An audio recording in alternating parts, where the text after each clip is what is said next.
We have reached the final week of the college baseball regular season, and it's go time for a lot of teams. Hi everyone, I'm Wheels, back with another video breaking down the D1 Baseball Top 25 rankings. At number 25 is the Texas Longhorns, who re-enter after spending a majority of the season unranked. They're 17-10 in Big 12 games, and honestly the only reason why they're not in the hosting conversation is because they lost all those non-conference games early in the season. They replaced Troy in the rankings, who's the only team to fall out. At 24 is South Carolina, who just saw their hosting hopes basically evaporate after getting swept at home by Georgia. At this point, their only hope would probably be to sweep Tennessee and Knoxville. Not likely. Oregon moves up a spot to 23. After losing a 6-0 lead and dropping the opener, they responded with back-to-back wins over Washington to take the series. UC Santa Barbara kept their hosting hopes alive with a perfect 4-0 week, which moves them up to number 22. There's very little margin for error for them, but it still is possible for them to host a regional. Louisiana also had a perfect 4-0 week, and they enter the final week of the regular season with a 3-game lead over Southern Miss, who they already won a series against earlier this season. They'll finish up with a home series against South Alabama. Indiana State remains at 20 for this week. They just clinched the Missouri Valley Conference regular season title for the second consecutive season, which is the first time they've done that in program history. With an RPI of 10, they're also looking to host for the second consecutive season. We'll continue on with the rankings since I already mentioned the one team that dropped out, but this week, before I get through the top 16, I'll spend some time talking about a few bubble teams. For now, staying at 19 is Oklahoma State, who won 2 against Texas Tech before Game 3 ended up getting canceled.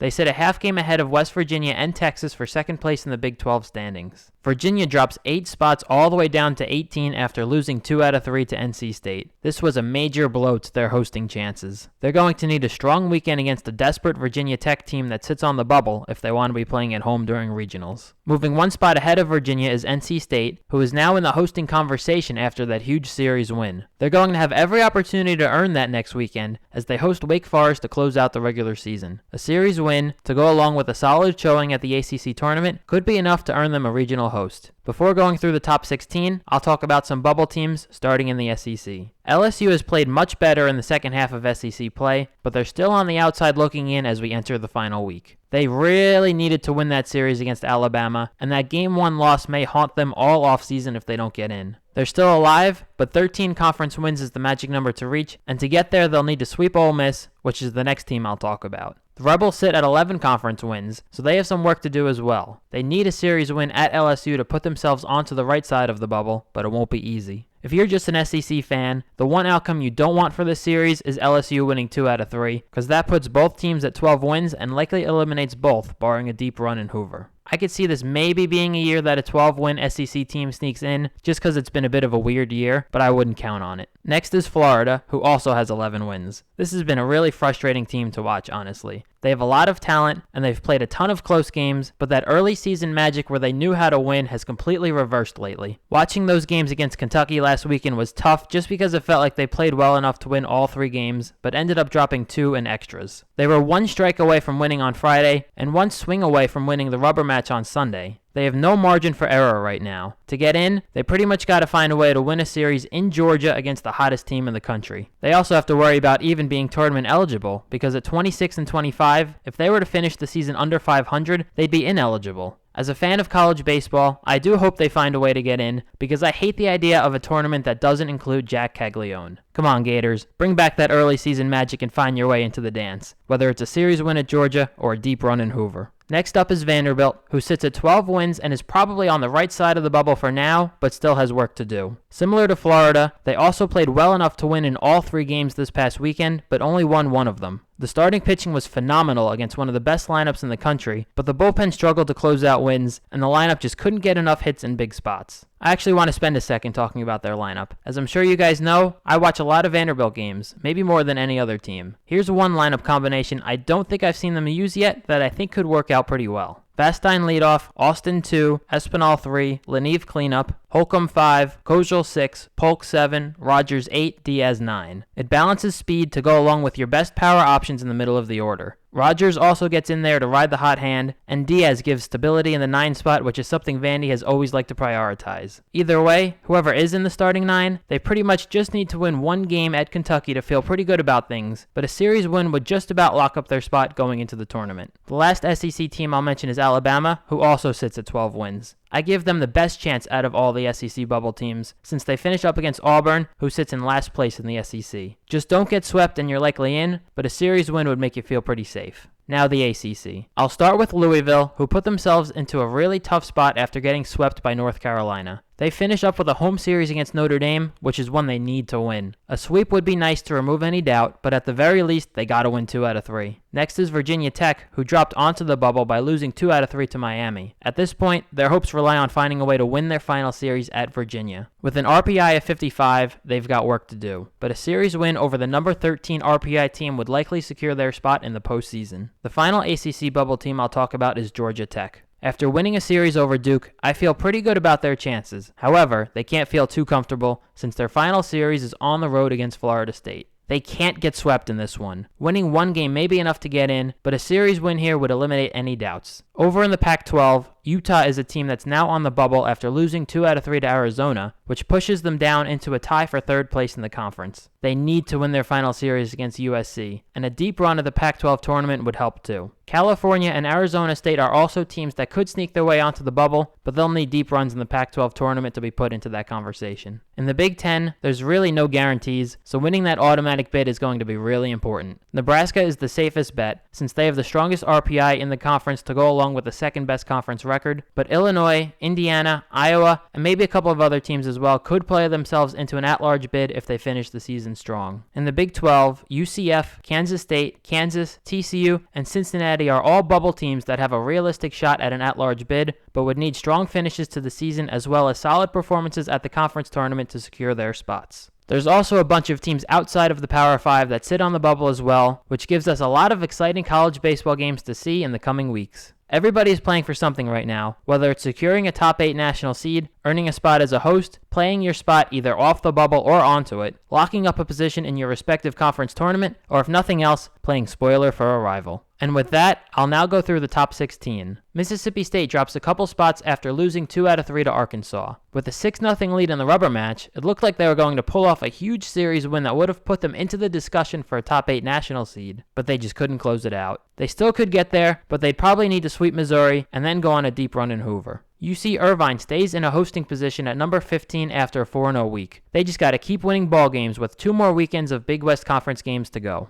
Arizona moves up to 14 after a huge road series win over Utah. They can give themselves a great chance to lock up a hosting spot by winning their final series against Oregon State. East Carolina plummets to 13 after an 0-4 week. They've now lost 5 in a row, which really hurts not only their chances to be in the top 8, but also their chances to host at all. They must turn things around right away. Otherwise, they'll be in danger of having to go on the road for regionals. Oklahoma moves up to 12 after sweeping Baylor and clinching the Big 12 regular season title for the first and last time in program history. They're in a pretty good spot to host right now, and a strong finish to the season will likely secure it for them. Duke drops to 11 after losing 2 out of 3 at Georgia Tech. They're still in a position to host, but would need a really big performance against North Carolina next weekend to have any shot at moving back up into the top 8. Before going through the top 10, it's time for predictions. Remember that feeling we've all had when the teacher is walking around handing back your grades for a test you know you didn't do well on? That's how I'm feeling right now. I'm not going to sugarcoat it. I had an awful week last week. 4-7 in my predictions. Not good. The only good news is that it probably can't get any worse this week. Season record now sits at 50, 37, and 1. For the final weekend of the regular season, I'm going with Clemson over Boston College, Georgia over Florida, Florida State over Georgia Tech, Virginia over Virginia Tech, Indiana over Michigan, Illinois over Purdue, Louisville over Notre Dame, Tennessee over South Carolina, Kentucky over Vanderbilt, Duke over North Carolina, NC State over Wake Forest, Mississippi State over Missouri, LSU over Ole Miss, Alabama over Auburn, Texas over Kansas, Texas A&M over Arkansas in a top 5 series, Oregon State over Arizona, Oregon over Washington State, and Utah over USC. 19 total series predictions, the most of any weekend this season since there's so much on the line. Okay, now the top 10. At number 10 is Florida State, who drops a couple spots after losing a series at Pittsburgh. That one was kind of surprising. This makes next weekend against Georgia Tech a must-win series for them. They can still get into the top 8, but dropping another series would put them at risk of not hosting at all. At number 9 is Georgia, who is the hottest team in the country right now. They're on an 8-game winning streak, which includes 7 in a row against SEC teams that were all ranked at the time of the matchup.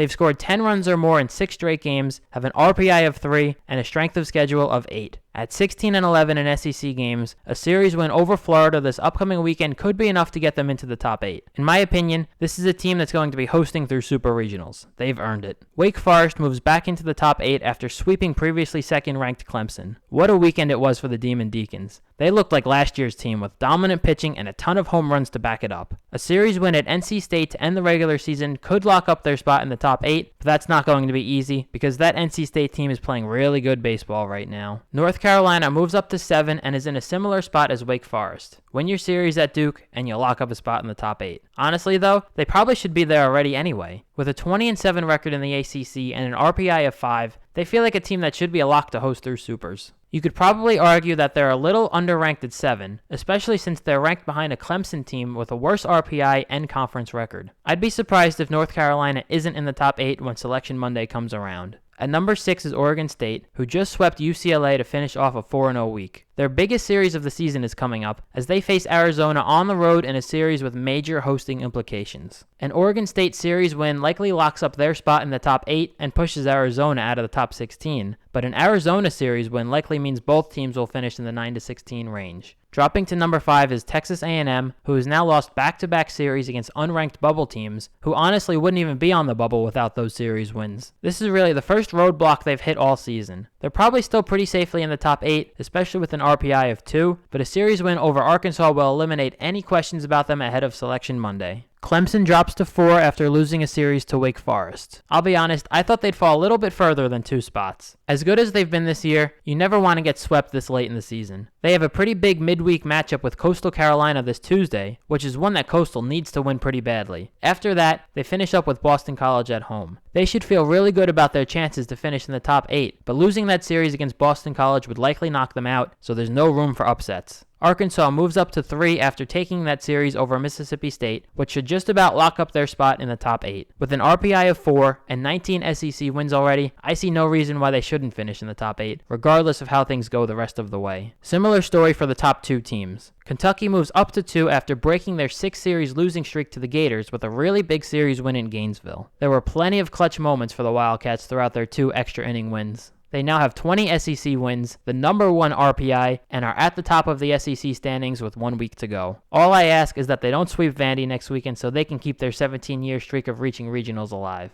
And now, for the second straight week, in the number 1 spot is the Tennessee Volunteers. I feel like I owe an apology to Vol Nation. Clearly, I didn't learn my lesson after incorrectly picking you to lose your series at Auburn earlier in the year. What a bad pick that looks like right now. I feel like I do deserve a little credit for picking you to win that series over Kentucky, but again this past week I picked against you, which clearly wasn't a good idea, so I'm sorry for that. I'm not making that mistake again though, don't worry. At 19-8 in the SEC, the Vols have locked up their spot in the top 8 and are now playing for seeding in the SEC tournament, which starts a week from Tuesday. And that's a wrap on another week of rankings. Longer video this week since I also spent some time talking about the bubble teams. Let me know down in the comments if you liked it. If you did enjoy the video, make sure to like and subscribe. Thanks for watching everyone, and I hope you enjoy the final week of the college baseball regular season.